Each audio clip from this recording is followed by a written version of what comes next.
राम सिंह और श्याम सिंह दोनों में ही 36 का आंकड़ा था। दोनों दिन भर बस लड़ते झगड़ते रहते, क्योंकि थे तो दोनों बेरोजगार ही। एक दिन श्याम सिंह घर में बैठा था, तभी उसकी पत्नी घर में आई और उससे कहने लगी, अरे अपना वो पड़ोसी राम सिंह तालाब के पानी से अच्छी कमाई कर रहा है और तुम हो कि घर में निकट्ठे बैठे हो। पत्नी की बात सुनकर श्याम सिंह चौंक गया। क्या सुबह सुबह भांग वांग खाकर आई हो क्या? तालाब के पानी से कोई कैसे पैसे बना सकता है? भगवान ने तुम्हें ये टमाटर जैसी आंखें मुंह पे सजाने के लिए दी है क्या बस? अरे खुद जाओ और देख कर आओ। अरे भड़कते क्यों हो भाग्यवान, जाता हूँ ना। अरे खुद नहीं कमा रहे हो, कम से कम उस राम सिंह को तो कमाने से रोको, ऐसे तो वो ज्यादा अमीर हो जाएगा। श्याम सिंह जल्दी से तालाब के तरफ जाने लगा और जब उसने तालाब के पास का नजारा देखा तो वो हैरान रह गया, क्योंकि राम सिंह ने एक नाव खरीदी थी। वो लोगों को नाव में बैठाकर तालाब की सवारी करा रहा था और खूब पैसे कमा रहा था। अरे आओ आओ, नाव की सवारी खाओ, तालाब में घूमने का मजा लो।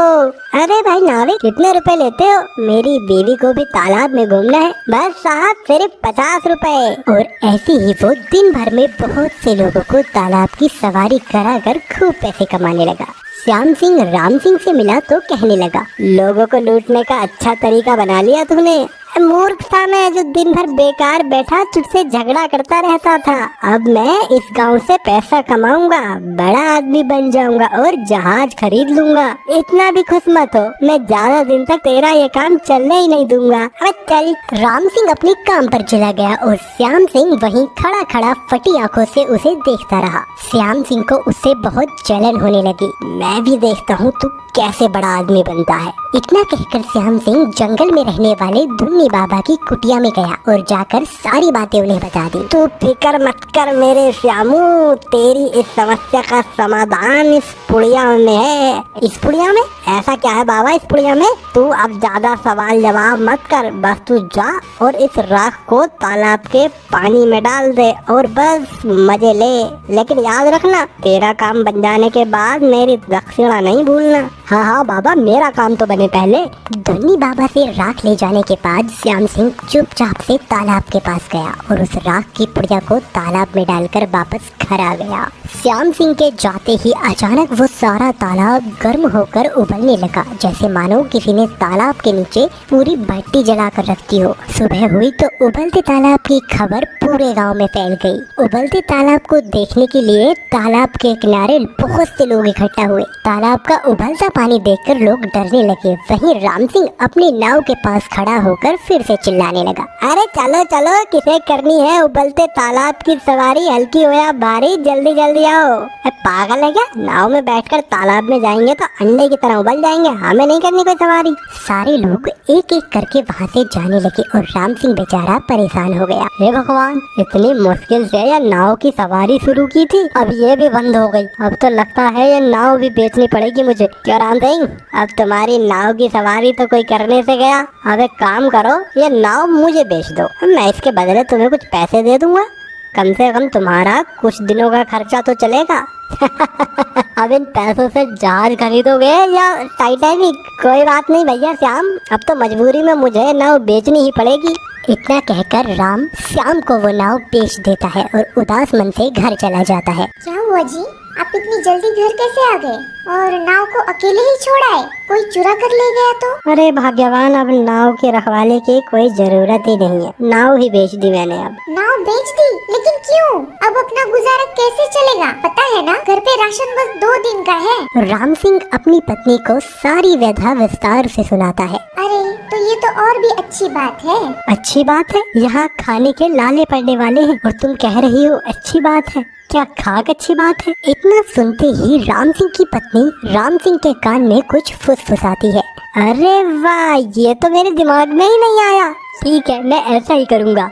इतना बोलकर राम सिंह नाव के पैसे लेकर गांव के बनिए के यहाँ जाता है। अरे सेठ, मुझे 1 ट्रक चीनी, 1 ट्रक चाय पत्ती, 1 बोरा इलायची और 1 टैंकर दूध चाहिए। इतनी मोटी मात्रा में माल? क्या गोलमाल है? नहीं गोलमाल कुछ नहीं है, बस तुम ये सामान जल्दी से मंगा दो और अभी के लिए ये लो कुछ पैसे रख लो, बाकी के पैसे 1 साल बाद दे दूंगा। ऐसा कहकर राम सिंह अपने घर चला आया और दूसरे दिन एक ट्रक चीनी, एक ट्रक चाय पत्ती, एक टैंकर दूध और कुछ बोरी इलायची के उबलते तालाब के पास पहुंच गए। लो साहब, माल आ गया आपका, जल्दी बताओ कहाँ खाली होना है ये।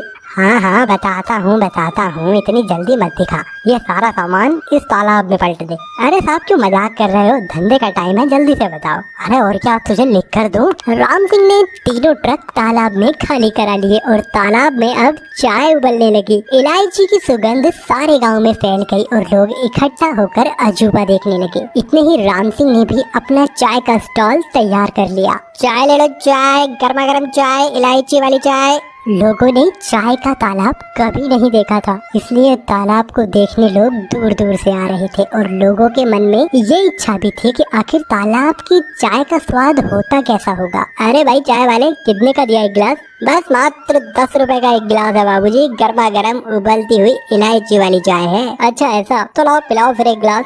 जैसे जैसे तालाब में चाय उबलती जा रही थी वैसे वैसे उसका स्वाद और भी बढ़ता जा रहा था और राम सिंह की दुकानदारी भी बढ़ती जा रही थी। उसे देखकर श्याम सिंह और उसकी पत्नी को बहुत जलन हो रही थी। अजी ये तो तुमने उसका धंधा चौपट करने की जगह और ज्यादा पैसे कमाने का नुस्खा उसे दे दिया।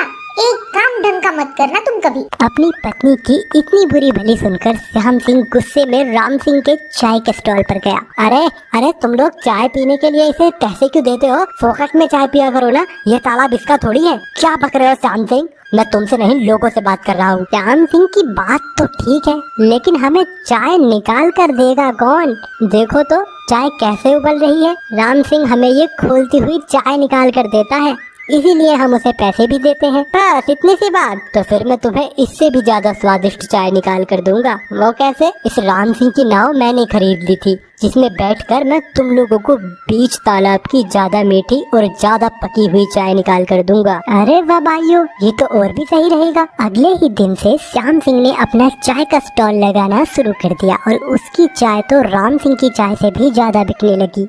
राम सिंह उदास मन से अपने घर जा रहा था, तभी उसे धुन्नी बाबा मिलता है। वो श्याम सिंह तुम्हारा पड़ोसी था ना, राख ले गया था तालाब में डालने के लिए और दक्षिणा देकर नहीं गया। सुना है चाय का तालाब बेच रहा है, उसे दक्षिणा लौटाने को बोल देना। अब राम सिंह सारा खेल समझ गया कि नाव के धंधे में टांग अड़ाने वाला श्याम सिंह ही है। मेरा धंधा चौपट किया, चलो मैं भी अब देखता हूँ कि चाय का तालाब कितने दिन चलता है। राम सिंह उदास मन से अपने घर पहुँचता है। क्या हुआ, ऐसे मुंह क्यों लटकाए हुए हो? क्या बताऊँ, मेरी तो किस्मत ही खराब है। इतनी कोशिश कर रहा हूँ अपनी मेहनत से कमाई करने की, लेकिन कोई काम नहीं चल रहा। अजी आप ऐसी बात क्यों कर रहे हो? बताओ तो क्या हुआ है?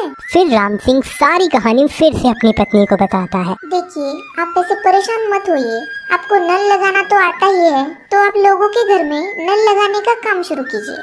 और रही बात ये श्याम सिंह की, इसका ये काम तो ज्यादा दिन तक टिकने वाला है नहीं। अपनी पत्नी की बात मानकर राम सिंह दीनापुर में ही पाइप और नल की दुकान खोल लेता है और फिर एक दिन, अरे भाई राजू कहाँ जा रहे हो? बस भाई बोला उबलते तालाब की चाय पीने जा रहा हूँ, आ जाओ तुम भी चलो। अरे नहीं भाई, वो यहाँ से काफी दूर है, रोज रोज पैदल चलकर आने जाने में बहुत थक जाता हूँ। जाओ जाओ तुम ही जाओ। भोला की ऐसी बात सुनकर राम सिंह के दिमाग में एक युक्ति आती है और वो जल्दी से चाय के तालाब के पास जाता है और कहता है, सुनो दीनापुर वासियों, तुम लोग इतनी दूर ये चाय पीने के लिए पैदल चलकर आते हो, कैसा हो अगर मैं गर्मा गर्म चाय तुम लोगों के घर ही पहुंचा दूं? अरे राम सिंह क्या बकवास कर रहे हो? मैं तुमसे नहीं लोगों से बात कर रहा हूँ। दरअसल भाइयों, मैंने नया पाइपलाइन का काम शुरू किया है। मैं तालाब से चाय सीधा आप लोगों के घर में भिजवा दिया करूँगा, फिर घर में बैठकर जितनी चाहे उतनी चाय पीना, मजे लेना। कहो कैसा रहेगा? हाँ हाँ भाई राम सिंह, ये अच्छा विचार है, हम तैयार हैं।